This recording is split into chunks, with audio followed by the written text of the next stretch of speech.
Hello students, I welcome you all to yet another session based on grammar for the CDS and NDA exams. आप सभी का स्वागत है इस session में.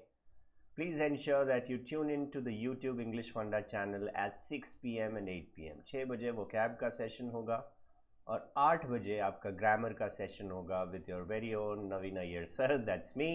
Monday to Friday ये सेशंस चलेंगे एग्ज़ाम्स तक, even after the exams for people who are preparing for the next season, उनके लिए भी ये सेशंस रेगुलरली लाता रहूँगा. सो चलिए शुरू करते हैं इस सेशन को. बिफोर आई स्टार्ट मैं बता दूँ, there are test series on our English funda app. Do go check them out. Detail में टेस्ट सीरीज़ को प्रैक्टिस करिएगा. You have sufficient grammar sectional test, mini mocks and full length test as well. ज़्यादा से ज़्यादा practice करोगे आपको expertise बढ़ेगा. कई लोगों को ये प्रॉब्लम होता है कि सर कहाँ से करें, कौन सी किताब रेफ़र करें. So this is just a one stop shop for everything. Additionally you will get live doubt classes once you practice these questions. Practice sets करने के बाद लाइव डाउट सेशंस भी आपके पास मिलेंगे for CDS and NDA both. Okay, you can use this code welcome to avail 100 rupees of as well. Okay, welcome code use करके आप 100 rupees of भी ले सकते हो. So let's start this session. CDS के लिए ग्रामर के सवाल जवाब. Ready? Here's the first question of the day. Obviously you know what you need to do in such questions. The following question has a sentence with 3 parts labeled A, B, C and D. Read the sentence to find out whether there is any error in any part and indicate your response by marking the correct option. If you find no error, your response should be indicated as D. So question कह रहा है, I have heard that you are shifting to a new quarter at Andheri tomorrow. Now ये noun पे based error है. Noun का concept है, जैसे मैं पेपर कहता हूँ, पेपर का मतलब होता है कागज़. वहीं मैं पेपर्स बोलूँ तो पेपर्स का मतलब होता है डॉक्यूमेंट्स. सिमिलरली मैं फोर्स बोलूँ तो ये फिज़िक्स वाला फोर्स हो जाता है. लेकिन अगर मैं कहता हूँ फोर्सेस तो ये क्या हो जाता है, armed forces, army, navy, air force. Similarly अगर आप क्वार्टर बोलोगे तो क्वार्टर का मतलब होता है 1/4, एक चौथाई. लेकिन यहाँ पे क्वार्टर नहीं, आपको क्वार्टर्स लिखना पड़ेगा because I am talking about the residence. किसकी मैं बात कर रहा हूँ, रेसिडेंस की बात कर रहा हूँ. So I have heard that you are shifting to a new quarters at Andheri tomorrow. So error कौन से पार्ट में, error is in part C of the question. Okay, next question for you. Banita should have sufficiently collateral to pay back the debt. कौन से part में error है, ज़रा सोच समझ के बताइए. Now if you notice guys, इस सेंटेंस में कोलैटरल जो है this is actually a noun. Collateral क्या है, नाउन है. और नाउन के बारे में बताने वाला आपका एडजेक्टिव होना चाहिए. बट सफिशिएंटली लिखने पर ये एक एडवर्ब बन जाएगा. जब भी एडजेक्टिव में ly ऐड करते हो एडवर्ब बन जाता है. इसमें ly हटाना पड़ेगा ताकि आपको इसे एडजेक्टिव बना सको. So error is in part B. आप बोलोगे Banita should have sufficient collateral to pay back the debt. Sufficient, not sufficiently. Next question for you. Jane went to the zoo before she finished reading her new book about elephants. यहाँ पे again आपको hint दे दूँ, there is a tense based error in this particular question. So कौन से part में error है बताओ. Jane went to the zoo before she finished. उसके ख़त्म करने के पहले ही वह जू गई. So before she had finished होना चाहिए. Shyam went to the zoo, Jane went to the zoo before she had finished. Finish करने के पहले. So past perfect, before she had finished her new book about elephants. So yes, error is in part B. Past perfect tense में होना चाहिए. Next sentence, there is nobody else to blame, only you and I are responsible for this loss. ना आप सभी को पता होगा. अब बताओ तो कौन से पार्ट में आपको लगता है एरर है.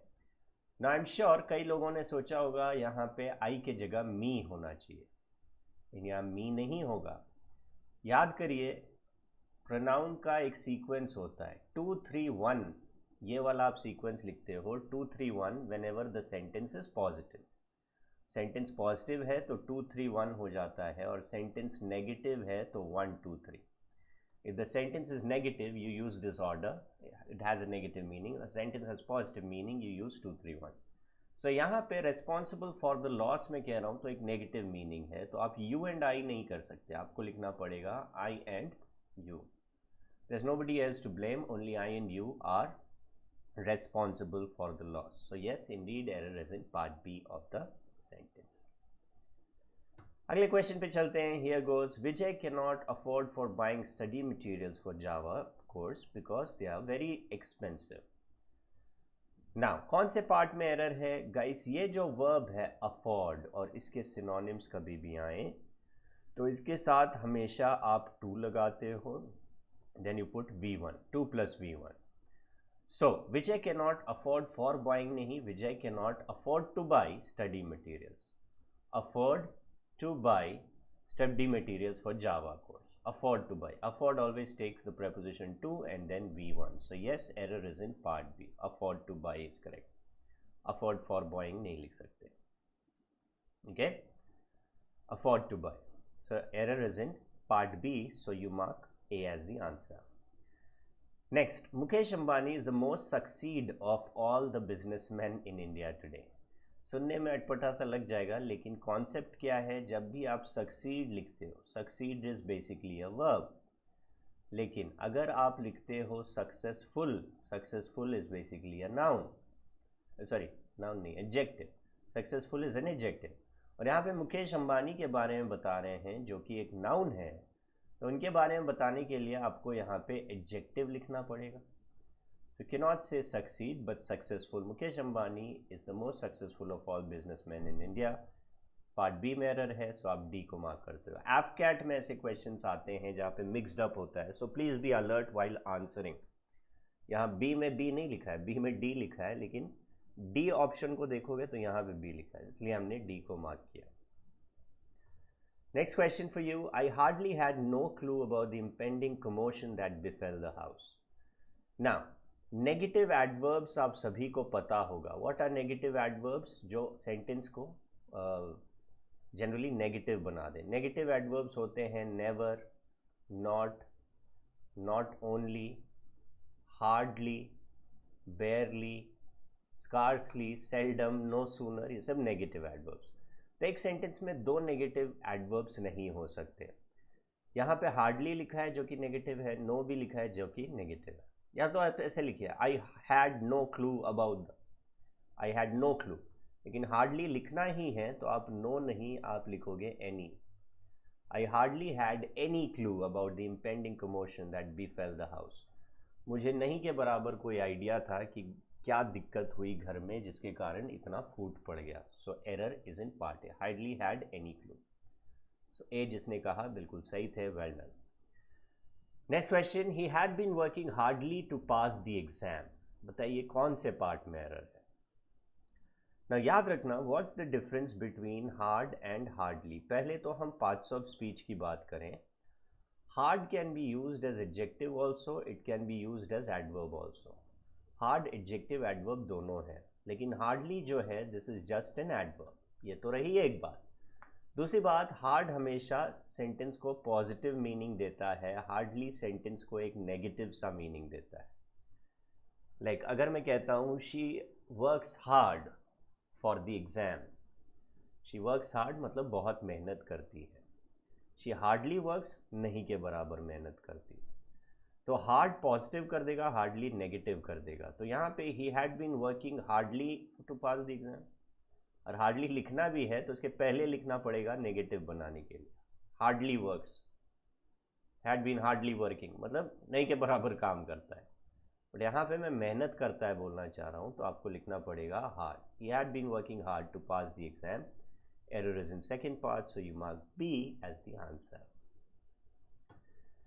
Next question. I can't tell him what to do, even though he makes a lot of mistakes because he is senior than me on the job. कहाँ पे error है? Now there are some adjectives guys जो IOR से ख़त्म होते हैं, like senior, junior, superior, inferior, elder, prior, prefer, preferable. हालांकि prefer preferable को छोड़ दो, इतना याद रखो इनके साथ हमेशा आप टू का प्रयोग करते हो. So can not say senior than me, you say senior to me. I can't tell him what to do even though he makes a lot of mistakes because he's senior to me on the job. So yes, error is in C part, so you mark C as the answer here. Next question. Aradhya is looking forward to meeting her best friend from New York in person. Now, कहाँ पे error है?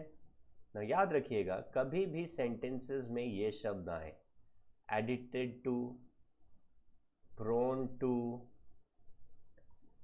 taken to, look forward to, with a view to, इनके बाद हमेशा V4 आता है जो हम gerund कहते हैं. These always take gerund. So Aaradhya is looking forward to meeting. कुछ लोगों को लगा होगा मीटिंग को मीट कर दो, ये नहीं करोगे, ये बिल्कुल सही है, no problem.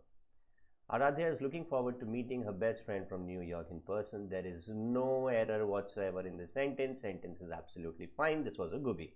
So याद रखना, ये सारे phrases जब भी आएंगे इनके बाद हमेशा gerund जो कि V4 होता है, ing verb, वही लगाना पड़ेगा. Gerund is ing verb that acts like a noun. So gerund ही लगाना पड़ेगा, याद रखना. Next question. He picked up his luggages and strode across the room of the hotel. Now again, noun based error है guys, बहुत ही common सा. कुछ nouns होते हैं जो कभी plural नहीं हो सकते, like luggage, baggage, scenery, machinery, poetry, cutlery, crockery.